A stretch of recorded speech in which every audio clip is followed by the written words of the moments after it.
గణేశాయ నమః, గాయత్రీదేవ్య నమః, మహాసరస్వతి నమః, మాతాపితృభ్యో నమః. ముందుగా ప్రేక్షక వీక్షణ మహాశీలందరికీ కూడా శ్రీ పరాభవనామ సంవత్సర ఉగాది శుభాకాంక్షలు. ఈ సంవత్సరం ద్వాదశ రాశుల వారికి కూడా సకల ఐశ్వర్య భోగభాగ్యాలు కలగాలి అని, ఇంట్లో శుభకార్యాలు జరగాలని, కోరుకున్న సమస్త కోరికలు నెరవేరాలి అని మనస్ఫూర్తిగా అమ్మవారిని ప్రార్థన చేస్తూ ఇప్పుడు మనం ద్వాదశ రాశుల వారికి ఉగాది తర్వాత ఎలా ఉండిపోతుందో తెలుసుకునే ప్రయత్నం చేద్దాం. అయితే చిన్న ముఖ్య గమనిక ఏమిటంటే కనుక నేను ఈ యొక్క ఆదాయ వ్యయాల గురించి, రాజపూజ్య అవమానాల గురించి చెబుతాను. వాటిల్లో చాలామందికి అనుమానాలు వస్తూ ఉంటాయి కాబట్టి వాటి గురించి ముందుగా నివృత్తి చేస్తాను.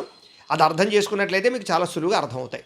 అయితే ప్రతి సంవత్సరం చెబుతూనే ఉంటాను కానీ కొత్తగా వినే వాళ్ళ కోసం మళ్ళీ చెప్పవలసి వస్తుంది. ఇప్పుడు ఆదాయం 6, వ్యయం 12 అన్నాం అనుకోండి. గురుగారు ₹6 సంపాదించి ₹12 ఎలా ఖర్చు పెడతామని అనుమానాలు వస్తుంటాయి కొంతమందికి. అయితే ₹6 ఈ సంపాదన ఉన్నా మిగతా ₹6 బయట నుంచి అప్పు తెచ్చుకుని ఖర్చు పెడతావు అని అర్థం చేసుకోవాలి. అంటే ఏదో ఇల్లు కట్టడమో, లేదా వ్యాపారం పెట్టడమో, వాహనం కొనడమో, ఏదైనా సరే పెద్ద ప్రాపర్టీస్ కొనడమో చేస్తారు అని అర్థం చేసుకోవాలి. ఇక రాజపూజ్యం 3, అవమానం 6 అన్నాం అనుకోండి. ముగ్గురు తిట్టి ముగ్గురు మెచ్చుకుని 6 తిడతారా అని అర్థం కాదు.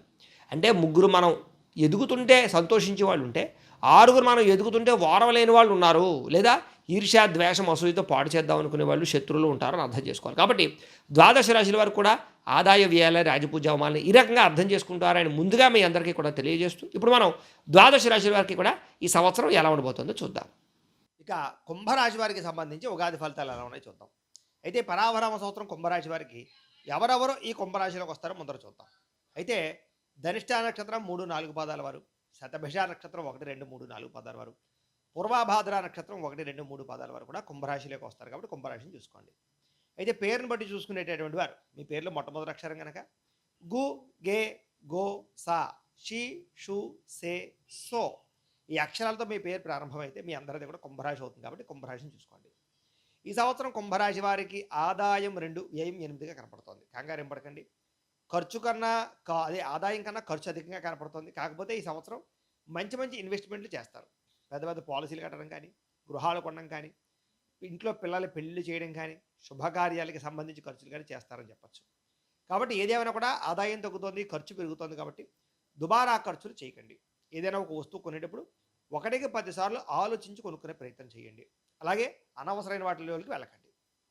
ఈ సంవత్సరం రాజపూజ్యం 4గా కనపడుతోంది, అవమానమేమో 2గా కనపడుతుంది. అంటే మిమ్మల్ని ఇష్టపడేవాళ్ళు లేదా మీరంటే మెచ్చుకునే వాళ్ళు చాలా ఎక్కువ మంది కనపడుతున్నారు. కాబట్టి ఈ సంవత్సరం మీకు సంఘంలో పేరు ప్రఖ్యాతులు బాగా పెరుగుతాయి.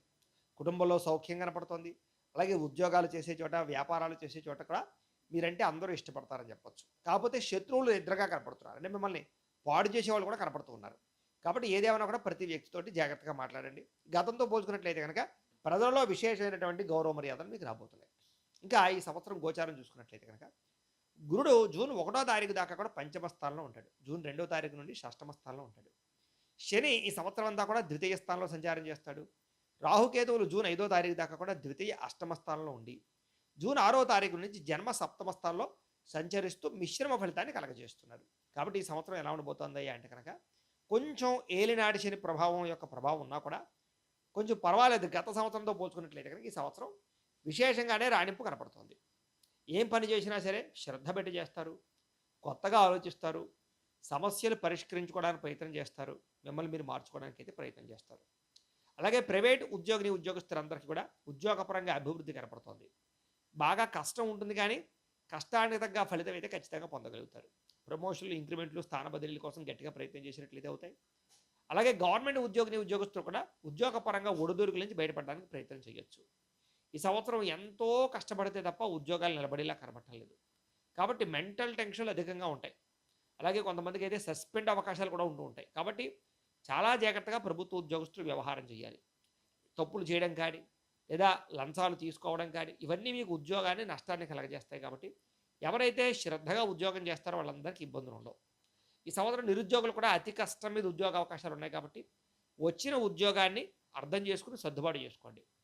అది విదేశాల్లో అవ్వచ్చు, ఇక్కడ అవ్వచ్చు, ఎక్కడైనా సరే పెద్ద పెద్ద ఉద్యోగాలు కానీ పెద్ద పెద్ద కంపెనీలో ఉద్యోగాలు కానీ ఆశించినా దానికి తగ్గ ఉద్యోగ అవకాశాలు కనపడలేదు. సామాన్యమైన ఉద్యోగ అవకాశాలు కనపడుతున్నాయి. కాబట్టి తత్తు జాగ్రత్తలు అయితే తీసుకోండి. ఈ సంవత్సరం విదేశాల్లో ఉండేటటువంటి ఉద్యోగస్తులందరూ కూడా మానసిక ఒత్తిడి బాగా పెరుగుతుంది. అక్కడ ఉండేటటువంటి పరిస్థితులు కానీ, వాతావరణం కానీ, లేదా అక్కడ ఉండేటటువంటి ఆర్థికపరమైనటువంటి ఇబ్బందులు కానీ ఇవన్నీ మిమ్మల్ని ఇబ్బంది పెడుతున్నాయి. కాబట్టి చాలా జాగ్రత్తగా ఉండాలి. కొంతమందికి అయితే ఉద్యోగ నష్టాలు, ఉద్యోగ భంగాలు కూడా కనపడుతున్నాయి కాబట్టి జాగ్రత్త ఉద్యోగాలు చేసే చోట. విద్యార్థులకి చెడు స్నేహితులతోటి స్నేహం లేదా తప్పుడు ఆలోచనలు, ప్రేమ కలాపాలు ఇవన్నీ మిమ్మల్ని దెబ్బతీస్తున్నాయి. సెల్ ఫోన్లు ఎక్కువగా చూడడం, గేమ్స్ ఆడడం ఇవన్నీ మంచిది కాదు. కాబట్టి చదువు పట్ల ప్రత్యేక శ్రద్ధ, ఏకాగ్రత పెట్టుకునే ప్రయత్నం చేయండి. ఈ సంవత్సరం మంచి మార్కులు అయితే రాబోతున్నాయని చెప్పొచ్చు. కష్టపడిన వాళ్ళకి ఫలితం కనపడుతోంది. అలాగే వ్యాపారస్తులందరూ కూడా వ్యాపారపరంగా తప్పుడు నిర్ణయాలు తీసుకోవడం వల్ల వ్యాపారంలో నష్టాలు ఉన్నాయి కాబట్టి వ్యాపారంలో ప్రత్యేక శ్రద్ధ పెట్టండి. పెట్టుబడులు పెట్టేటప్పుడు కానీ, లావాదేవీలు జరిపేటప్పుడు కానీ, వ్యాపార నిర్ణయాలు మార్చేటప్పుడు కానీ, కొత్త వ్యాపారాలు ప్రారంభించేటప్పుడు కానీ ఎక్కువ ప్రత్యేక శ్రద్ధ పెట్టాలి. వ్యవసాయదారులకి ఈ సంవత్సరం అనుకూలమైన వాతావరణంగా కనపడుతోంది. వ్యవసాయంలో పంట లాభాలు కనపడుతున్నాయి. కాకపోతే తక్కువ మార్జిన్స్ తోటి లేదా తక్కువ ఈ యొక్క దానికి సంబంధించినటువంటి పంటకు సంబంధించినటువంటి ఆదాయం కనపడుతోంది. అంటే గిట్టుబాటు ధర అనేది తక్కువగా కనపడుతుందని చెప్పొచ్చు. అలాగే పనులకేమో రేట్లు పెరిగిపోతున్నాయి. కాబట్టి వ్యవసాయదారులు కొంచెం మార్కెటింగ్ పరమైనటువంటి స్ట్రాటజీని అంటే ఎప్పుడు అమ్మాలి, ఎక్కడ అమ్మాలి, ఎవరికి అమ్మాలి అనే విషయాల్లో శ్రద్ధ పెట్టండి. మీరు పండించిన పంటని ఎక్కువ డబ్బులు వచ్చేలా అమ్ముకోవడానికి మాత్రం ప్రయత్నం చేయండి. దళారుల వల్ల మోసపోతున్నారు. కాబట్టి మధ్యవర్తులను మోసపోకండి. మీరు పండించినటువంటి పంట అయినా సరే అరటిపండు గల మీ దగ్గరికి వస్తే ₹100 కొంటున్నారు. అదే అరటిపండు గల వాళ్ళు 800కి అమ్ముతున్నారు. ఇలా ఉన్నాయన్నమాట. కాబట్టి అదే గెలని మీరు అమ్ముకుంటే కనీసం 400కి అమ్ముకున్నా మీకు ఎంతో లాభం వస్తుంది. కాబట్టి అన్ని 100 గెలలు మీరు ఒక్కరు అమ్మలేరు కాబట్టి మార్కెట్లో అమ్ముతుంటారు. సరే ఏది ఏమైనా కూడా దానికి సంబంధించినటువంటి 1 ఎకరం 2 ఎకరాలు ఉన్న వాళ్ళైతే కనుక శుభ్రంగా అరటిపండు గెలలన్నీ ఒక ఆటోలో వేసుకుని ఒరే బాబు మీకు తక్కువ రేటుకి ఇస్తామని తలుకో షాపుకి వేసుకుంటూ పోతే సాయంత్రానికి ఖాళీ అయిపోతుంది. అలా డబ్బులు సంపాదించుకోవచ్చు. ఏదేమైనా కూడా ఇలాగా ఒకటని కాదు, నేను ఎగ్జాంపుల్గా ఒకటి చెప్పాను, ఇలా చేసుకుంటే బాగుంటుంది వ్యవసాయదారులకి ఈ సంవత్సరం. ఈ సంవత్సరం కళాకారులకి కొత్త నైపుణ్యం కనపడుతుందని చెప్పొచ్చు. అద్భుతమైన ప్రదర్శన చేయగలుగుతారు, పేరు ప్రఖ్యాతలు తెచ్చుకోగలుగుతారు. కానీ అనుకున్నంత ఆదాయం రావటం లేదు. కొన్ని రకాల సినిమాలు, ఓటీటీలు, వెబ్ సిరీస్లో మీరు చేసినటువంటి ప్రాజెక్టులన్నీ వాయిదాలు పడే పరిస్థితి కనపడుతుంది సమయానికి రిలీజ్ లేకపోవడం వల్ల. కానీ రిలీజ్ అయిన ప్రతి దాంట్లోనూ కూడా మీకంటూ పేరు రావడం, అలాగే ఆర్థిక లాభం రావడంతో పాటుగా అనుకూలమైన వాతావరణం కనపడుతుంది. రాజకీయ నాయకులకి చాలా అద్భుతమైనటువంటి అవకాశాలు రాబోతున్నాయి. కానీ ప్రత్యర్థుల యొక్క బెడద ఇప్పటికీ మేము వెంటాడుతుంది. ఏదో రకంగా మీ పదవులు పోగొట్టడానికి, మీ పేరు పోగొట్టడానికి, ప్రజల్లో వ్యతిరేకత తీసుకురావడానికి, సమస్యల్లోనూ కేసుల్లోనూ ఇరికించడానికి ప్రయత్నం చేస్తూ ఉంటారు. కాబట్టి జాగ్రత్తగా ఉండండి. భార్యాభర్తల మధ్య కూడా వివాదాలు, గొడవలు ఎక్కువయ్యే అవకాశం ఉన్నా కూడా మళ్ళా తిరిగి కలుస్తారు. అలాగే విడిపోయిన భార్యాభర్తలు కలుస్తారు. గొడవలు చాలా శాతం తగ్గుతాయి. జాగ్రత్తగా మాట్లాడుకోండి. అనుమానపు ఆలోచనలు తగ్గించుకోండి. ఏదైనా సమస్య ఉంటే కూర్చుని మాట్లాడకుండా తప్ప కుటుంబంలోనూ పెద్దల్లోనూ పెట్టినా బయటకు మీ విషయాలు తెలిసిన తర్వాత మిమ్మల్ని ఎక్కువగా అందరూ కూడా చులకంగా చూస్తూ ఉంటారు. కాబట్టి భార్యాభర్తల మధ్య మధ్యవర్తుల ప్రమేయం మంచిది కాదు. అది కుటుంబ సభ్యుల ప్రమేయం కూడా మంచిది కాదు. కాబట్టి మీ ఇద్దరే కూర్చొని చర్చించుకునే ప్రయత్నం చేయండి తప్ప ఒకరి మీద ఒకరి నేరాలు పక్క వాళ్ళకి లేదా పుట్టింటి వాళ్ళకి, అత్తమామలకి చెప్పుకోవడం మంచిది కాదు. ఇక ప్రేమికుల మధ్య కూడా చిన్న చిన్న గొడవలు, మనస్పర్ధలు, వివాదాలు కనపడుతున్నాయి. కాబట్టి ప్రేమికులు చాలా జాగ్రత్తగా వ్యవహారం చేయండి. బయట అక్కడ కలవకండి, దొరికిపోయే అవకాశాలు ఉన్నాయి. అలాగే మీ ప్రేమ విషయాన్ని ఇంట్లో చెప్పడానికి ప్రయత్నం చేయండి తప్ప సొంతంగా పెళ్ళిళ్ళు చేసుకోకండి. ఇంట్లో వాళ్ళు ఒప్పుకోకపోయినా మీరు గట్టిగా పట్టుదలతోటి కొంచెం సాహసోపేతంగా ప్రయత్నం చేసినట్లయితే చివరికి ఒప్పుకుంటారు. కాబట్టి ఆలస్యంగా ఒప్పుకున్నా మీకు ప్రేమ పెళ్ళిళ్ళు అవుతాయి. కాబట్టి ప్రయత్నం చేయండి. ఈ సంవత్సరం వివాహ ప్రయత్నాలు చేసే వాళ్ళు కూడా ఆలస్యంగానే కుదురుతాయి. సంబంధాలు కొంచెం నత్తనడగ్గా సాగడం, నలగడం, లేదా వచ్చిన సంబంధాలు మళ్ళీ వెనక్కి వెళుతూ ఉండడం, ఆలోచించి చెబుతూ ఉండడం ఇలాంటివి కనపడుతూ ఉంటాయి. కానీ కంగారు పడకండి. ఎట్టకేలకు మీకు వివాహం కుదరడం, మంచి వివాహ యోగ్యత కనపడుతుంది. అలాగే సంతాన ప్రయత్నాలు చేసే వాళ్ళు కూడా ఆలస్య సంతాన యోగ్యత కనపడుతుంది. అలాగే కొంచెం మిస్క్యారీలు అయ్యే అవకాశాలు కూడా కనపడుతున్నాయి. కాబట్టి ఐవీఎఫ్ ట్రీట్మెంట్లు చేసుకునేటటువంటి వాళ్ళు లేదా ఏదైనా ట్రీట్మెంట్ చేసుకుంటూ సంతానం కోసం ప్రయత్నం చేసే వాళ్ళు జాగ్రత్తగా ఉండాలి ఆరోగ్యం పట్ల. ఎంచేతంటే జాతకంలో ఉండే బలాలు, గ్రహ బలాలు బట్టి ఆధారపడి ఉంటుంది. కాబట్టి ఒకసారి జాతకం చూపించుకోండి. అన్ని రంగాల వారు కూడా వివాహం, ఉద్యోగం, సంతానం, ఆరోగ్యం అన్నిటికీ కూడా జాతకంలో లగ్న బలం అని ఉంటుంది. అది మీ పర్సనల్ జాతకాన్ని బట్టి తెలుస్తుంది. మాకు మీరు డేట్ ఆఫ్ బర్త్ పంపితే మేము ఆ జాతకం చూసి ఆ లగ్నాన్ని బట్టి ఏ ఏ గ్రహాలు ఎక్కడ ఉన్నాయో, ఏ దశలు నడుస్తున్నాయో చూసి చెప్తాం. దానికి ఏదైనా అవసరమైతే పరిహారాలు చెప్తాం. అలాంటివి చేసుకున్నట్లయితే కనుక అది ఇలాంటి పెద్ద పెద్ద సమస్యల నుంచి మీరు బయటపడగలుగుతారు. కాబట్టి ఒకసారి వివాహం కోసమైనా, సంతానం కోసమైనా, ఉద్యోగం కోసమైనా, వ్యాపారం కోసమైనా, ఆర్థిక ఇబ్బందులు పడిన జాతకం చూపించుకోండి. మీకు ఈ సంవత్సరం అందులోనూ గోచారం కూడా బాగోలేదు కాబట్టి జాగ్రత్త. ఇక విదేశాలు వెళ్ళాలనుకున్న వారికి వీసాలు రిజెక్ట్ అయ్యే అవకాశాలు కనపడుతున్నాయి. కాబట్టి పెద్దగా దూర ప్రయాణాలు మంచిది కాదు. ఆల్రెడీ విదేశాల్లో ఉండే వారికి H1B వీసాలు ఏమైనా పికప్ అవుతాయని ప్రయత్నం చేసినా కొంచెం చెడు వార్త వినే అవకాశాలు కనపడుతున్నాయి. ఉద్యోగపరంగా ఇబ్బందులు ఉన్నాయి, జాగ్రత్త. ఈ సంవత్సరం సంతోషంగా కుటుంబంతో కానీ, పిల్లాపాపలతో కానీ విదేశాలు వెళ్ళాలనుకునే వారికి వెళ్ళొచ్చు. కానీ ఖర్చులు అధికంగా కనపడుతున్నాయి, జాగ్రత్తగా ఉండండి. ఆరోగ్య విషయాలు జాగ్రత్త తీసుకోండి. కొత్తగా ఇల్లు కట్టాలనుకున్నా, కొనాలనుకున్నా మాత్రం చక్కని యోగం కనపడుతుంది. విపరీతంగా ఖర్చులు ఉంటాయి, పనులు ఆలస్యంగా జరుగుతాయి. కానీ ఎట్టకేలకు గృహయోగం అయితే కనపడుతుంది. గృహప్రవేశం చేయగలుగుతారని చెప్పచ్చు. ఇల్లు కొనగలుగుతారు, కట్టగలుగుతారు. భూములు కూడా కొనగలుగుతారు, లేదా భూమికి సంబంధించినటువంటి పెట్టుబడులు పెట్టినా, రియల్ ఎస్టేట్‌లో పెట్టుబడులు పెట్టినా యోగం కనపడుతోంది, ఆదాయం కనపడుతోంది. ఏదైనా పాత భూములు అమ్మడం, కొత్తవి కొనడం, పాత గృహాలు అమ్మడం, కొత్తవి కొనడం ఇలాంటి క్రయ విక్రయాలు జరిపే వాళ్ళకి ఈ సంవత్సరం అనుకూలమైన వాతావరణం కనపడుతోంది. ఈ సంవత్సరం పెట్టుబడులు పెట్టేటప్పుడు ఎక్కువ జాగ్రత్త తీసుకోండి. షేర్‌లోను, ట్రేడింగ్‌లోను డబ్బులు పెట్టేవాళ్ళు జాతక పరిశీలన చేయించుకొని, జాతకంలో బలం ఉంటేనే పెట్టుబడి పెట్టండి. భూముల యందు, గృహాల యందు, బంగారం యందు లేదా వస్తువుల యందు పెట్టే పెట్టుబడులు నష్టం లేదు. కొత్త వ్యాపారాలు ప్రారంభించడానికి, వ్యాపారాల్లో పెట్టుబడి పెట్టడానికి ఇబ్బంది లేదు. సొంత వ్యాపారాల్లో మాత్రం పెట్టుబడి పెట్టుకోండి. ఈ సంవత్సరం కోర్టు వివాదాల యొక్క బెడద లేదా గతంలో ఉన్నటువంటి వివాదాలు ఇంకా పరిష్కారం అవ్వకపోవడం, చివరిదాకా వచ్చి ఈ యొక్క దానికి సంబంధించినటువంటి తీర్పు విషయంలో ఆలస్యం అవుతూ ఉండడం, మళ్ళీ ఏదో కొత్తగా లిటిగేషన్ రావడం కనపడుతుంది. కాబట్టి జాగ్రత్తగా ఉండాలి. ఈ సంవత్సరం పోలీస్ కేసుల్లోకి వాటిలోకి ఇరుక్కోవడం మంచిది కాదు. జాగ్రత్తగా ఉండండి. ఆరోగ్య విషయంలో ఎక్కువ జాగ్రత్త తీసుకోవాలి. చిన్న చిన్న అనారోగ్య సమస్యలు, దీర్ఘకాలిక రోగాలు ఇబ్బంది పెట్టడంతో పాటుగా ఆరోగ్యం పట్ల అశ్రద్ధ కనపడుతోంది. వ్యాయామం చేయాలన్నా చేయలేకపోవడం, లేదా బయట ఫుడ్లు తినడం, జంక్ ఫుడ్లు తినడం, ఆయిల్ ఫుడ్లు తినడం, పౌష్టికాహారం తినకపోవడం, రాత్రి సమయానికి పడుకోకపోవడం, లేదా రాత్రులు ఎక్కువ ఫోన్లు చూస్తూ ఉండడం, నిద్ర సరిగా లేకపోవడం, లేదా గ్యాస్ట్రిక్ ట్రబుల్స్ లాంటి పరిస్థితులు కనపడుతున్నాయి. ఆ స్త్రీలకు కూడా జాగ్రత్తగా చూసుకోవాలి. ఆరోగ్యం విషయంలో ఎక్కువ ఇబ్బందులు ఉన్నాయి.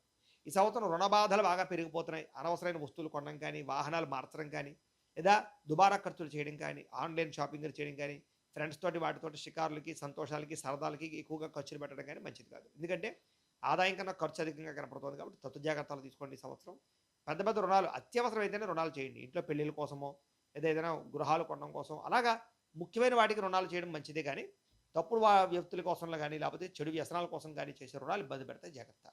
ఈ సంవత్సరం నూతన వాహనాలు కొనడం కానీ, మార్చడం కానీ, క్రయ విక్రయాలు జరపడం కానీ కలిసి వస్తుందని చెప్పచ్చు. వాహనాలకి రిపేర్లు చేసుకోవడం కానీ, మెయింటెనెన్స్లు కానీ బాగా పనిచేస్తాయి. ఈ సంవత్సరం దూర ప్రయాణాలు, బిందు వినోదాలు, సంతోషంగా కాలం గడపడాలు, కుటుంబ సభ్యులతో ప్రయాణాలు బాగా కనపడుతూ ఉన్నాయి. ప్రేమించిన వ్యక్తులతో కోరికలు తీర్చుకోవడం కానీ, శారీరకంగా కలవడం కానీ కనపడుతుంది. కాకపోతే వివాహేతర సంబంధాల విషయంలో జాగ్రత్త తీసుకోండి. కోరికల గురించి దిగజారిపోయే పరిస్థితి కనపడుతుంది. జాగ్రత్త. స్త్రీలకు కూడా కోరికల వల్ల తప్పులు చేసే పరిస్థితులు, దానివల్ల కుటుంబ విచ్ఛిన్నాలు కనపడతాయి. కాబట్టి జాగ్రత్తగా ఉండండి. ఏదైనా కోరికలు ఉంటే కనుక మీరు ఎవరైతే తీర్చుకోవాలనుకుంటున్నారో వాళ్ళతో తీర్చుకోండి తప్ప ఎవరు పడితే పరాయి వాళ్ళ దగ్గర తీర్చుకోకండి. కావాల్సిన వాళ్ళ దగ్గర భార్యాభర్తల మధ్య కలవడంలో తప్పులేదు. స్త్రీలు కూడా అందానికి ఎక్కువ ప్రాముఖ్యత ఇవ్వడంతో పాటుగా డబ్బులు వృధాగా ఖర్చు పెట్టే అవకాశాలు, షాపింగ్లు కనపడుతున్నాయి. కుటుంబంలో వివాదాలు, మనస్పర్ధలు, భర్తతో విభేదాలు కనపడుతున్నాయి. పిల్లల వల్ల సమస్యలు కనపడుతున్నాయి. జాగ్రత్త. ఉద్యోగాలు చేసే ఒడిదుడుకులు లేదా వ్యామోహాలు కనపడుతున్నాయి. వ్యాపారాలు చేసే చోట అనుకున్నంత లాభం లేకపోవడము, శ్రమకు తగ్గ ఫలితం అయితే కనపడలేదు. చాలా జాగ్రత్తగా ఉండాలి ఈ సంవత్సరం. అయితే ఈ సంవత్సరం మీకు అదృష్ట సంఖ్య 8 గాను, 2 గాను, 3 గాను ఉండబోతోంది. కలిసి వచ్చే తారీఖులు బుధవారము, శుక్రవారము, శనివారము కలిసి వస్తున్నాయి. కలిసి వచ్చే రంగు ఆకుపచ్చ రంగు, నీలం రంగు బాగా కలిసి వస్తుంది. ఈ సంవత్సరం మీరు చేసుకోవాల్సిన పరిహారాలు ఏంటంటే కనుక రాహువుకి, కేతువుకి, కుజుడికి, గురుడికి జపం చేయించుకోవడము, లక్ష్మీ గణపతి హోమము, లక్ష్మీ కుబేర హోమము, మేధా దక్షిణామూర్తి హోమము, అలాగే నవగ్రహ హోమము చేయించుకున్నట్లయితే ఈ సంవత్సరం గ్రహ దోషాలు తొలగి మీకు ఈ సంవత్సరం అంతా శుభప్రదంగా ఉంటుంది. అయితే ఈ జపాలు, హోమాలు చేయించుకోవాలి కుతూహలం మీకు ఉన్నట్లయితే మమ్మల్ని సంప్రదిస్తే మీ గోత్రనామాలతో ఈ జపాలు అవి మా పీఠంలో బ్రాహ్మణులతో చేయించి పెడతాం. లేదు మీరు ఇంట్లో ఏం చేసుకోవాలండి, ఇంట్లో ఏం పూజ చేసుకోవాలంటే కదా రోజు లలిత సహస్రం పారాయణ చేసుకోండి, విష్ణు సహస్రం పారాయణ చేసుకోండి, దేవి ఖడ్గమాల స్తోత్రం కానీ, కనకధార స్తోత్రం కానీ పారాయణ చేసుకోండి. లేదా సప్త శనివార వ్రతం కానీ, సంకష్టహర చతుర్థి వ్రతం కానీ, 16 సోమవారాల వ్రతం కానీ, లేదా ప్రతి పౌర్ణమి రోజు కానీ, ఏకాదశి రోజు కానీ, సత్యనారాయణ స్వామి వ్రతం కానీ మీ ఇంట్లో చేసుకున్నట్లయితే మీకు ఈ సంవత్సరం అంతా శుభప్రదంగా ఉంటుంది. అయితే ఈ పూజలు, వ్రతాలు చేసుకోవడానికి సంబంధించి మీకు పూజలు దొరకకపోయినా, పూజలు చేసుకోవడం తెలియకపోయినా ఇబ్బంది పడకుండా దానికి సంబంధించినటువంటి పూర్తి పూజా విధానం అంతా కూడా మీకు వీడియోలుగా తయారు చేసి, మంత్రాలతో సహా, కథతో సహా వీడియోలుగా తయారు చేసి, వాటికి సంబంధించినటువంటి వీడియో లింకులు ఇక్కడ పైన ఇక్కడ ఐకార్డులు ఇవ్వడం జరుగుతుంది. లేదా కింద వీడియో కింద డిస్క్రిప్షన్లో వాటికి సంబంధించిన లింకులు ఇవ్వడం జరుగుతుంది. లేదా ఈ వీడియో పూర్తయిపోయిన తర్వాత ఎండ్ వీడియోగా మీకు ఆ వీడియో లింక్ పెట్టడం జరుగుతుంది. కాబట్టి మీరు చక్కగా ఆ వీడియో మీద క్లిక్ చేసి చక్కగా ఆ వీడియోని ఎదురుకుండా పెట్టుకుని మీ ఇంట్లో మీరు ఈ వ్రతాలు చేసుకున్నా కూడా, పూజలు చేసుకున్నా కూడా మీకు ఈ సంవత్సరం అంతా గ్రహ దోషాలు తొలగడమే కాదు, భగవత అనుకూలత కలిగి ఈ సంవత్సరం అంతా సకల కార్యాలందు విజయం కలుగుతుంది, సకల ఐశ్వర్య భోగభాగ్యాలు కలుగుతాయి. కాబట్టి అందరూ కూడా వీడియోని వినియోగించుకోవాల్సిందిగా తెలియజేస్తూ, అయితే ప్రేక్షకులకి ముఖ్య గమనిక ఏమిటయ్యా అన్నట్లయితే కనుక ఇప్పటిదాకా మేము చెప్పినటువంటి ఈ ఫలితాలన్నీ కూడా గోచార ఫలితాలు, అంటే ఈ రాశిలో ఉండేటటువంటి కోటాను కోట్ల మంది అందరికీ వర్తిస్తాయి. కాబట్టి ఆ రకంగా వినే ప్రయత్నాన్ని చేయండి. ఒకవేళ మీ పర్సనల్ జాతకం అంటే మీకు ఒక్కరికి ఎలా ఉందో తెలుసుకోవాలి అన్నా, లేదా ఏదైనా సమస్యలతో ఇబ్బంది పడుతూ ఉన్నా దానికి మీ date of birth, time, place of birth, మీ పేరు మా వాట్సాప్ నెంబర్కి మెసేజ్ పెట్టినా లేదా మాకు ఫోన్ చేసినా కూడా మీ పర్సనల్ జాతకం ఎలా ఉందో చూసి చెప్పే ప్రయత్నాన్ని చేస్తాము. లేదా ఏదైనా సమస్యలతో ఇబ్బంది పడుతూ ఉంటే కనుక వాడికి పరిహారాలు చెప్పడం కానీ, లేదా పరిహారాలని మా పీఠంలో ఉండే బ్రాహ్మణ ద్వారా ఈ రకంగా జపాలు అని, ఈ రకంగా మండప ఆరాధనలు, ఈ రకంగా అభిషేకాలు, ఈ రకంగా హోమాలు నిర్వర్తింపచేసి వీటికి సంబంధించినటువంటి ప్రసాదాన్ని మీకు కొరియర్ ద్వారా పంపించే ప్రయత్నం చేస్తాం.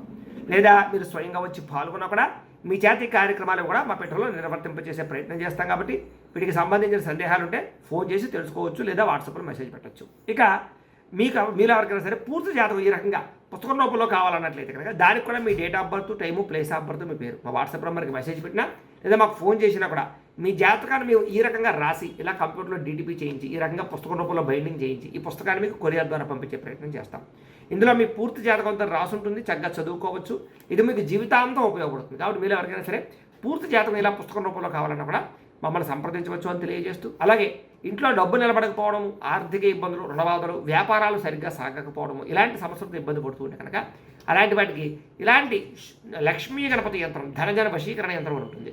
లేదా నరదిష్టి వల్ల కానీ, నరఘోష వల్ల కానీ, ఇంట్లో కానీ, వ్యాపార సంస్థల్లో కానీ, ఆఫీసుల్లో కానీ ఇబ్బందులు పడుతూ ఉంటే కనుక అలాంటి వాటికి ఇలాంటి నరఘోష యంత్రము అని ఉంటుంది. లేదా ఇంట్లో మనశ్శాంతి లేకపోవడము, నిద్ర పట్టకపోవడము, పీడకలాలు రావడము, శత్రువులు పెరిగిపోవడము, లేదా కుటుంబ కలహాలు, ఆస్తి వివాదాలు, పోలీస్ కేసులు, కోర్టు కేసులతో ఇబ్బంది పడడము, లేదా ఎవరో ప్రయోగం చేసేసిన అనుమానాలు రావడము, ఇలాంటి సమస్యలతో ఇబ్బంది పడుతూ ఉంటే కనుక అలాంటి వాటికి ఇలాంటి శూలిని దుర్గా యంత్రం అని ఉంటుంది. కాబట్టి ఈ యంత్రాలలో ఏ యంత్రం కావాల్సినా సరే మీరు మాకు గోత్రాలు, పేర్లు తెలియజేసినట్లయితే మీకు కావలసినటువంటి యంత్రానికి మేము జపాలు, పూజలు, హోమాలు నిర్వర్తింపజేసి మీకు కావలసిన యంత్రాన్ని మీకు కొరియర్ ద్వారా పంపించే ప్రయత్నం చేస్తాం. కాబట్టి వీటికి సంబంధించిన అనుమానాలు ఉన్నట్లయితే మీరు కామెంట్ రూపంలో పెట్టండి, లేదా మాకు ఫోన్ చేయండి, మీ సందేహాలకు సమాధానాన్ని చెబుతాం. అలాగే ఇప్పటిదాకా మేము చెప్పినటువంటి ఈ ఫలితాలన్నీ కూడా మీకు దగ్గరగా వచ్చే లేదా అనే విషయాన్ని కూడా కామెంట్ రూపంలో పెట్టండి, మీకు రిప్లై ఇస్తాం. అలాగే ఈ వీడియో కనుక మీకు నచ్చినట్లయితే కాస్త లైక్ చేయండి, అందరికీ షేర్ చేయండి. ఇంకా ఎవరైనా ఈ ఛానల్ కనుక సబ్స్క్రైబ్ చేసుకోకుండా ఉన్నట్లయితే కనుక కాస్త సబ్స్క్రైబ్ చేసుకోవాల్సిందిగా మనస్ఫూర్తిగా ఆశిస్తూ, గోబ్రాహ్మణేభ్యః శుభమస్తు నిత్యం, లోకాః సమస్తాః సుఖినో భవంతు. స్వస్తి.